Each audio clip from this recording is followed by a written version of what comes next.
जयपुर रे संविधान बचाओ देश बचाओ समावेश चलित मास आसंता 11 तारिख में लोकसभा विरोधी दल नेता राहुल गांधी ओडिशा गस्तरे आसिबे और एआईसीसी अध्यक्ष मल्लिकार्जुन खड़गे ओडिशा आसी संविधान बचाओ देश बचाओ महासमावेश जोग देवे। एआईसीसी साधारण संपादक केसी वेणुगोपाल भी जोग देवे बोली बैठक में आलोचना होइतिला।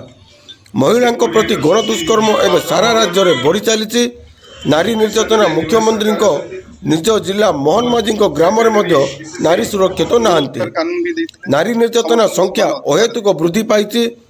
आज सांबादिक सम्मेलन बैठक में पीसीसी सभापति डॉक्टर सीएच राजन एका कोरापुट जिला सभापति शशिभूषण महापात्र रूपक तुरुक पौर अध्यक्ष नरेंद्र महांती विशिष्ट कांग्रेस नेता विनोद महापात्र चित्रकोंडा विधायक मंगू खिल दलर समस्त सदस्य उपस्थित रही बैठक में विस्तृत भाव आलोचना करछंती।